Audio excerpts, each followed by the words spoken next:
Hey guys, Cell here from Final Save Point Crew. Today we're going to be talking about living room gaming. For me, I have to do it from time to time because I can't sit in an office chair all day like a lot of you guys can. So sometimes it means I'm on the couch gaming with a controller. And I know a lot of you guys are too, or looking into it with the form factor of PCs becoming smaller. A lot of you guys are thinking, I'd like to have a little PC gaming box alongside my console, or maybe have something to replace an older console, or maybe you're doing in-home streaming like I am, whether it's through Steam or NVIDIA Shield or whatnot. But with me having a laptop sitting over there, and I only have so much HDMI cable, the problem is to get over there to type to it. So, got me one of these a little while back. This is the Logitech K400r. The difference from this K400 to the K400r is basically just Windows 8 functions. So it's got the Windows 8 design logo key, and you can swipe from all the corners and stuff to bring out the different menus. We won't be going over that so much because it's something I don't really use, even when I'm using this on my Windows 8.1 machine in the bedroom, which is my main PC. If I'm sitting in bed using this, I don't really use those functions, but it does have some functions that I do find very useful. So let's do a quick overview of the keyboard and talk a little bit about the design and whatnot. Okay, so here you can see my setup. So first of all, the screen in the living room is a older 55-inch Samsung Smart TV. It's like one of the first gen ones, so yeah, I had to substitute that with a Roku because reasons. Then down here we have the actual laptop that I'm streaming to. This is an old HP, not sure what the model number is, but it's an i3 with a 330M and 4 gigs of RAM, so not too powerful or uber powerful. Good enough for web surfing and definitely good enough for game stream. Okay, so this is the Logitech K400r keyboard, like I said here. And this guy's a 89% keyboard, which basically means it's 89% the size of a normal keyboard. So it kind of sits in a range of like the old netbooks and stuff like that, or some of the netbooks some people might still be using. So as you can see, it has a full Core keyboard, obviously 10 keyless, with a touchpad with both left and right click there. Okay, so on the top here of the keyboard, you can see a few extra buttons. There is a left click on the left side there.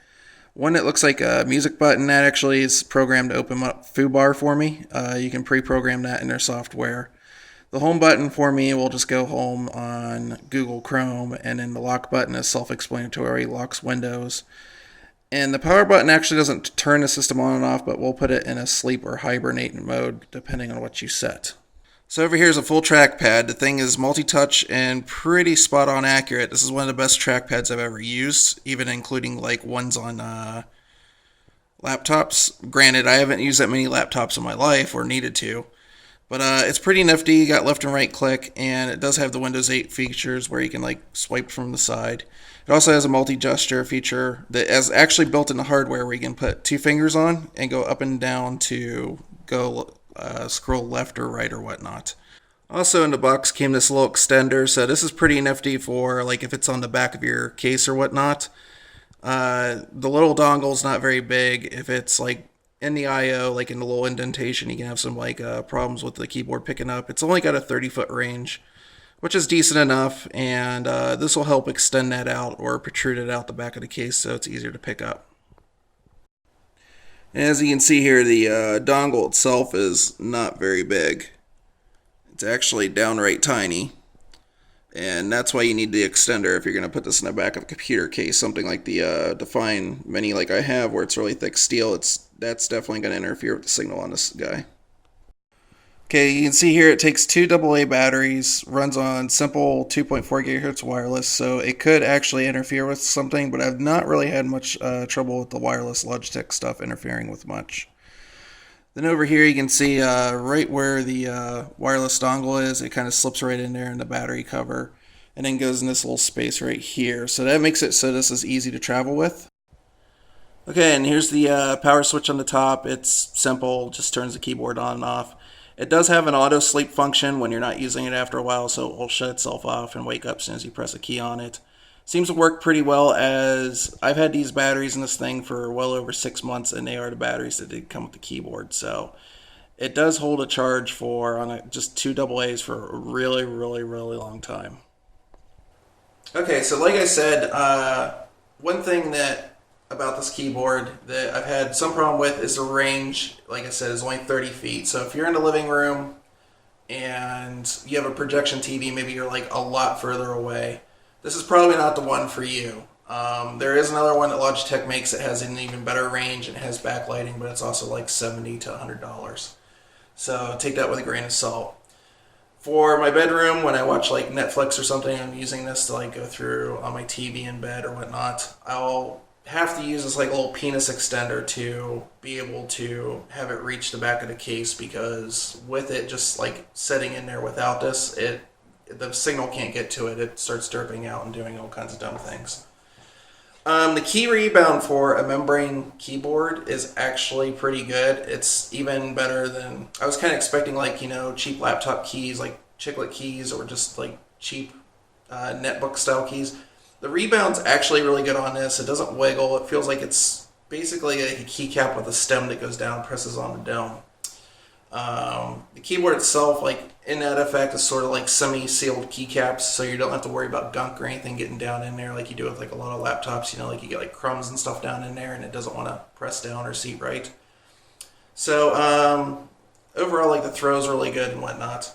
The one thing I'm not really using on this keyboard is this guy right here. I kind of use the power key every once in a while to put it to sleep. If we're talking about my bigger PC out here, I don't do that.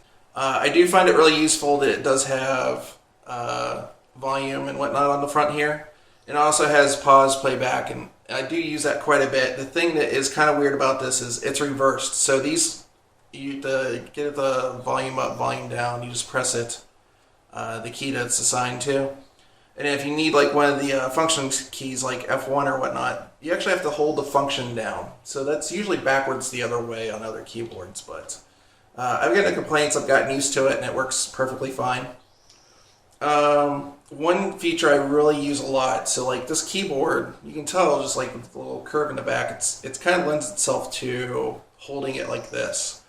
So the thing I didn't think I would use a lot, like when I first saw this like little like left click button over here, I just thought this was the dumbest thing that I've ever seen. Like, I would just go over here and do it, but no, like I actually find myself like all the time sitting here holding the keyboard like this and thumbing through and clicking to hold down like tabs and stuff and scroll through like this, even though it's got this easy function like this. But this is something I didn't ever think that when I saw it, I thought it was kind of dumb, and I ended up using it all the time. So that's actually really cool. I'm kind of concerned because the button's not as stout as the buttons on here, so I can see this like wearing out over time. But so far it's done pretty well. The only thing that's like worn out is like some of the paint on it, and other than that, it's just kind of be expected. So anyways, for the price, for $30, you can typically find this in like most Walmarts, which is where I picked it up. And the fact that the range is so-so, but it's going to be good enough for most people. Most people are not sitting like, past 30 feet from their TV or whatnot. The fact that the battery life is so damn good on this thing, like it's not worn out, done anything. I'm still using the batteries that came with it. The fact that it came with batteries is another plus, you could say. And just the fact that it's easy to travel with. So if I need to take my laptop to like a hotel room or something and I want to set it up on the hotel room TV so I can like watch Netflix or something, I can take this with me. I can put the dongle in like the battery cover and then just pull it out, throw it in, and turn it on. Yeah, I know. I said pull out. I need to stop doing that. So anyways, guys, thanks for joining me for this review. I hope it was helpful and insightful for you guys. Maybe you guys are looking for something cheap like this. Ironically, even sets pretty well on a desk besides a lap because it's got rubber feet for some reason, which I thought that was kind of strange, but it's cool of them to put it on there.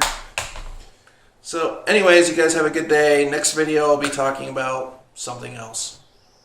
I can't be any more specific than that because it depends. Okay, with that said, if you guys like the video, press the like button down below. If you dislike it, please hit dislike. It lets me know. Don't feel like you're going to hurt my feelings or anything. It's just going to let me know what you think. I actually expect a lot more dislikes for the quality of this video this week since I can't find my other camera for some damn reason. So on social media, you guys can follow me at Cell Processing. You guys can also find me on Twitch at Twitch TV /Cell Processing. And I stream there. I'm trying to get on more of a schedule where I'm on Tuesday, Thursday, Friday, and Saturday. But that's really going to ramp up next month, as that's when my new bandwidth cap, which is a lot higher, which is going to allow me to do that, it's going to kick in. You guys can also follow Joe, who's my other half on this channel, at merchant_lemon. And as always, guys, take her easy until the next video.